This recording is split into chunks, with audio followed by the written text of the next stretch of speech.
भारत की सत्ता के गलियारों में एक नाम है जो अक्सर फुसफुसाया जाता है। अजीत डोभाल। जासूस, रणनीतिकार, स्पाई मास्टर। कुछ लोग उन्हें देश का सबसे शक्तिशाली व्यक्ति कहते हैं, फिर भी वो हमेशा एक रहस्य बने रहते हैं। तो आखिर कौन है ये शख्स जिसके एक एक फैसले पर भारत की सुरक्षा टिकी हुई है? चलिए आज इसी पहेली को परत दर परत खोलते हैं। उन्हें अक्सर असली चाणक्य कहा जाता है, एक मॉडर्न मास्टर रणनीतिकार। लेकिन ये सिर्फ एक निकनेम नहीं है। इसके पीछे दशकों के जोखिम, खतरनाक गुप्त ऑपरेशंस और उन फैसलों की कहानी है जिन्होंने भारत की सुरक्षा की दिशा ही हमेशा के लिए बदल दी। आज की इस पड़ताल में हम उनके सफर के हर अहम पड़ाव को देखेंगे।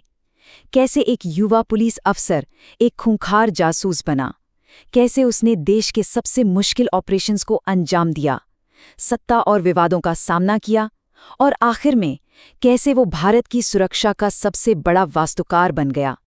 तो ये कहानी शुरू होती है एक ऐसे युवा आईपीएस अफसर से जिसका दिमाग इतना तेज था कि वो उसे पुलिस की वर्दी से निकालकर सीधे जासूसी की खतरनाक दुनिया में ले आया। 1945 में एक आर्मी मेजर के घर जन्मे डोभाल ने आगरा यूनिवर्सिटी से इकोनॉमिक्स में मास्टर्स डिग्री ली और फिर महज 22 साल की उम्र में अपने पहले ही अटेम्प्ट में यूपीएससी की परीक्षा पास करके भारतीय पुलिस सेवा यानी आईपीएस में शामिल हो गए। ये उनकी असाधारण प्रतिभा और एम्बिशन का आप कह सकते हैं पहला संकेत था। उनकी पहली पोस्टिंग ने ही दिखा दिया कि वो किसी अलग ही मिट्टी के बने थे। 1971 में केरल के थलासेरी में भयानक दंगे भड़क उठे। हालात इतने खराब थे कि पुलिस भी वहां जाने से कतरा रही थी। एक नौसिखिया अफसर के तौर पर डोभाल को वहां भेजा गया, लेकिन उन्होंने लाठी या बंदूक का इस्तेमाल नहीं किया। नहीं, उन्होंने अपने दिमाग का इस्तेमाल किया। खुफिया जानकारी जुटाई, समुदाय के नेताओं से बातचीत की और सिर्फ एक हफ्ते के अंदर बिना किसी खून खराबे के दंगों को शांत कर दिया। केरला में मिली इस कामयाबी की गूंज दिल्ली तक पहुंची और बस 1972 में उन्हें इंटेलिजेंस ब्यूरो यानी आईबी के डायरेक्ट ऑपरेशन विंग में शामिल होने के लिए बुलावा आ गया। यहीं से उनकी जासूसी की दुनिया में असली एंट्री हुई। आईबी में आने के बाद डोभाल ने एक के बाद एक ऐसे मिशनों को अंजाम दिए जो आज तक खुफिया एजेंसियों में मिसाल माने जाते हैं। यही वो दौर था जिसने एक अफसर को एक लेजेंड में तब्दील कर दिया।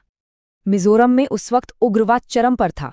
लालडेंगा नाम का एक नेता अपने 7 कमांडरों के दम पर सरकार को चुनौती दे रहा था। डोभाल अंडरकवर होकर म्यांमार की पहाड़ियों में उनके अड्डे तक पहुंच गए। उन्होंने उन कमांडरों का भरोसा जीता, उनके साथ उठना बैठना शुरू किया और फिर एक एक करके उनमें से 6 को भारत के पक्ष में कर लिया। उन्होंने लालडेंगा को इतना अकेला और कमजोर कर दिया कि उसे शांति वार्ता के लिए मेज पर आना ही पड़ा। और एक दिलचस्प बात यह है कि उन्होंने इन उग्रवादियों को अपने घर पर पार्टी भी दी और उनकी पत्नी को पता तक नहीं था कि वो जिनके लिए खाना बना रही हैं वो असल में कौन है। कहानी यहीं खत्म नहीं होती। इसके बाद आया सिक्किम का मामला। वहां का राजा अमेरिकी प्रभाव में था। डोभाल को काम सौंपा गया कि वो स्थानीय राजनीतिक दलों को राजा के खिलाफ खड़ा करें। उन्होंने पर्दे के पीछे से काम किया, एक लोकल नेता को सपोर्ट किया, चुनाव करवाए और आखिर में एक जनमत संग्रह हुआ जिसमें 97% लोगों ने भारत के साथ विलय के लिए वोट दिया। ये एक पॉलिटिकल मास्टर स्ट्रोक था। इन असाधारण कामयाबियों के लिए उन्हें राष्ट्रपति पुलिस पदक से सम्मानित किया गया। अब सोचिए, ये वो पुरस्कार है जो आमतौर पर 14 साल की सर्विस के बाद मिलता है, लेकिन डोभाल को ये सिर्फ 7 साल में ही मिल गया। फिर आया पाकिस्तान में 7 साल का अंडरकवर मिशन। उनका काम था पाकिस्तान के परमाणु कार्यक्रम पर खुफिया जानकारी इकट्ठा करना। इसके लिए वो कहूटा न्यूक्लियर प्लांट के पास भिखारी बनकर घूमते थे। इस दौरान कई बार उनकी जान पर भी बनाई। एक बार एक मज़ार पर उनके कान छेदे होने की वजह से किसी ने उन्हें पहचान लिया, तो दूसरी बार एक कव्वाली के दौरान उनकी नकली दाढ़ी लगभग गिरने ही वाली थी। ये बहुत ही जोखिम भरे साल थे। और फिर 1988 जब आतंकवादियों ने एक बार फिर स्वर्ण मंदिर पर कब्जा कर लिया। देश एक और ऑपरेशन ब्लू स्टार का जोखिम नहीं उठा सकता था। तब डोभाल ने एक रिक्शा वाले का भेष बदला, खुद को पाकिस्तानी आईएसआई एजेंट बताकर सीधे आतंकवादियों के बीच पहुंच गए। उन्होंने उनका विश्वास जीता, अंदर की एक एक जानकारी बाहर भेजी और फिर बिजली पानी की सप्लाई कटवाकर उनका मनोबल तोड़ दिया।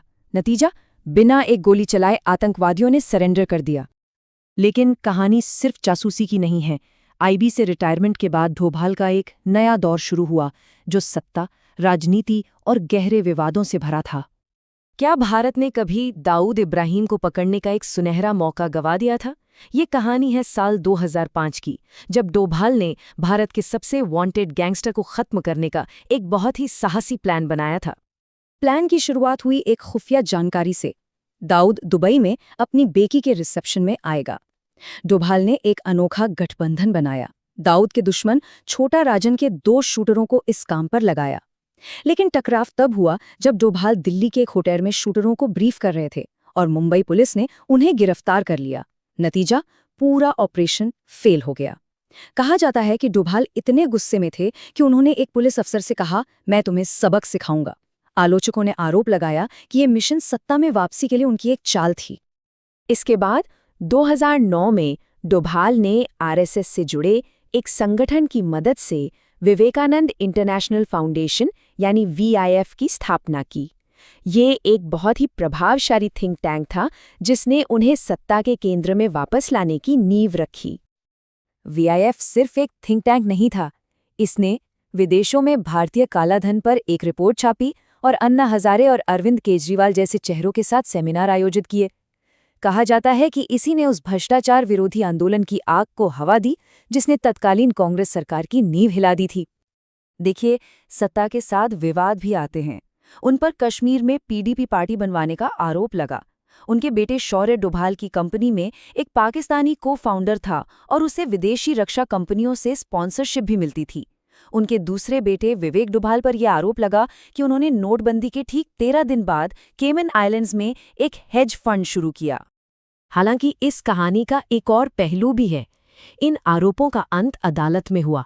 विवेक डोभाल ने मानहानि का केस किया और कांग्रेस नेता जयराम रमेश को सार्वजनिक रूप से माफी मांगनी पड़ी। इन तमाम विवादों के बावजूद 2014 में जब नई सरकार बनी तो डोभाल की सत्ता में वापसी हुई और इस बार वो पहले से कहीं ज्यादा शक्तिशाली पद पर थे, भारत के राष्ट्रीय सुरक्षा सलाहकार यानी NSA। उनकी नियुक्ति अपने आप में एक परंपरा को तोड़ने जैसी थी।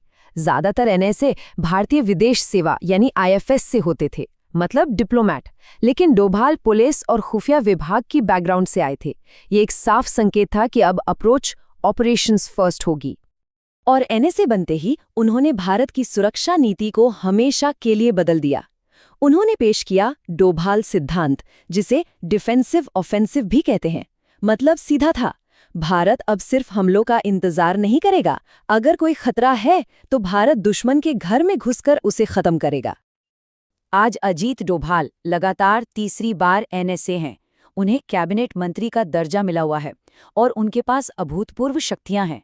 उनकी डिफेंसिव ऑफेंसिव नीति सिर्फ कागजों पर नहीं रही।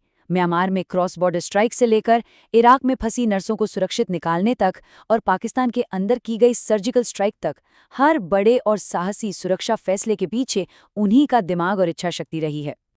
तो आखिर में सवाल यही बचता है, अजीत डोभाल एक मास्टर रणनीतिकार हैं जो सिर्फ राष्ट्र की रक्षा कर रहे हैं, या एक पॉलिटिकल पावर प्लेयर जो इसके भाग्य को भी आकार दे रहे हैं? शायद जवाब ये है कि वो दोनों हैं, और यही उनकी जटिल और दिलचस्प विरासत है।